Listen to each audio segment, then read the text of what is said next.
My name is Ginger VIEIRA. I've lived with type 1 diabetes for 25 years and I have a confession. I'm avoiding my next A1C. I did show up this morning trying to get my blood drawn before my appointment on Friday, but it turns out that the weekend hours are not the same as the weekday hours, so I was about an hour and a half early.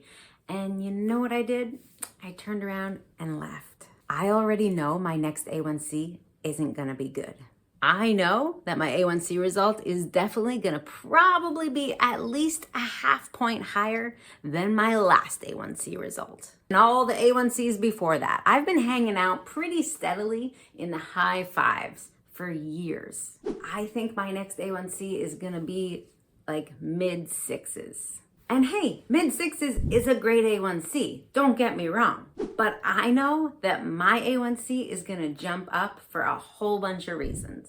Reason number one, I honestly have not cared a lot about my diabetes for the past few months. Like basically the whole summer, I've been consciously slacking off.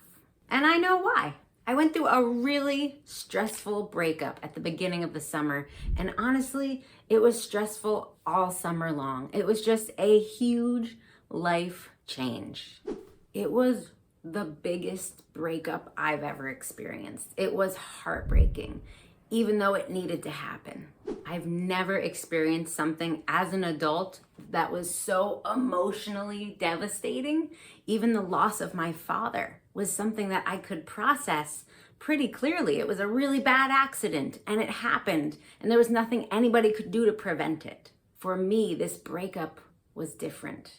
And the emotional anxiety that it created in my life was brutal. It affected my daily energy every day in July and August.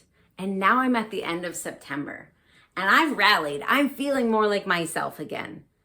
But at the same time, my diabetes management is still like trying to creep back to what it used to be. Okay, so that's the problem, right? It's like not a huge amount of what I do every day has changed. I'm pretty much eating the same foods and I'm still exercising the entire exact same amount. But this is what's changed. This is problem number two. My attention to detail is completely different.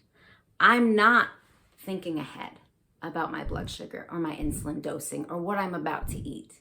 I'm not thinking ahead about make sure that I have this food then so that I'm not so hungry at 6 p.m. that I'm eating way too much. I'm not being thoughtful. Instead, I'm being kind of impulsive. I'm being thoughtless. I'm being careless. I'm eating a whole bunch of things all at once and being like willy-nilly with the insulin dose, which means then I'm low later or I'm high later and I'm just like, meh. I've just been, well, apathetic. Apathetic is a fancy word for meh. I just don't really care that much right now. The result is that my blood sugar has been kind of all over the place. I've had a lot more lows this past summer than I've had really ever. I've hit 40 more times in the last couple of months than I think I've hit in years.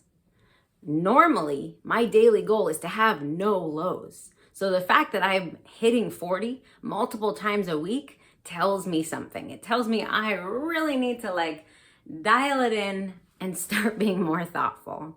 I've also seen my blood sugar hit 300 more times in the last couple of months than I've seen it hit 300 in years. And it's all the same problem. It's just being all over the place, being careless and thoughtless about all those little decisions that affect my blood sugars all day long. Okay, but lastly, the really big picture reason behind why my A1C is definitely jumping up and why my blood sugar management in general is all over the place and just a total hot mess is because real life was sucking away my desire and ability and energy to focus on diabetes management as much.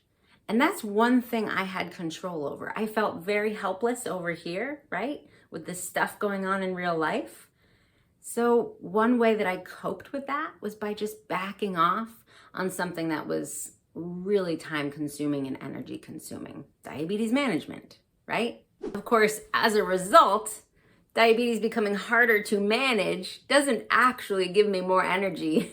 It actually makes me feel less well. It makes life and the day harder and more exhausting. Having a lot of lows doesn't help me cope better with other real life stressors. Okay, look at this. My time in range over the last 90 days is down to 62%.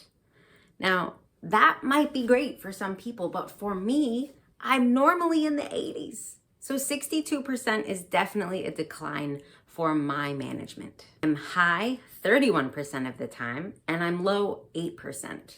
Honestly, I'm surprised that my time below range isn't higher. I feel like I've had a lot of lows, but maybe I've just had a good handful of really bad lows. It really stands out to me when I see 40 on my CGM. Like 40 is not somewhere that I want to be on a regular basis. It's not good for like any part of my brain or my body or my mental health. Having a lot of highs doesn't help me wake up feeling energized and ready to get through the day. It's almost, instead of a coping mechanism, more like a casualty. It's like diabetes took a hit because so much of my energy and emotions were stuck over here. And you know what? That's okay. I'm okay with it. I know my A1C is going to be higher. I don't want to see it. And frankly, I'm probably not going to see it because there's no way I'm getting up early again trying to get to the blood draw lab. They don't allow walk-ins at the one that's nearby. The other one is in the city. It's so tedious. And what the heck? I know I don't have high cholesterol. I know I don't need to worry about all the other stupid stuff in the annual panel. I just wanted my A1C. Whatever. Real life happens. Real life has totally affected my diabetes management. I do feel like I'm getting back on track. I feel like I'm kind of tired of having all those lows, and I'm tired of the highs, and I want to get back on track now. Whereas before, a month ago, I really didn't care. So I am feeling motivated, and I am feeling like I have the mental and emotional energy to refocus on my diabetes management. Why am I telling you this? Life is hard. Life gets in the way of diabetes management. If you're having a hard few months or a hard year, give yourself permission to be like, hey, this is hard and this is making diabetes management harder. I'm a human being. It's okay. And then when you're ready, okay, what can I do to get back on track?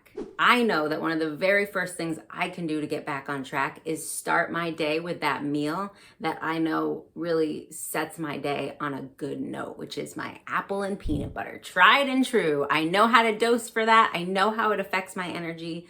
I know exactly how it affects my blood sugar. I know it sets up my appetite and my calorie intake, the way my body appreciates, blah, blah, blah, blah, blah. Choose just one thing that you know makes the next thing a little easier. Thanks for listening. By the way, I also know that I should start following my own rules again, my own guidelines on how to manage low and high blood sugars so that I'm not stuck on a roller coaster. Find this book, How to Stop Overeating During Hypoglycemia, During Low Blood Sugars, on Amazon. Hey, by the way, if you haven't already, please subscribe and hit like on this video. Leave a comment. I appreciate your support.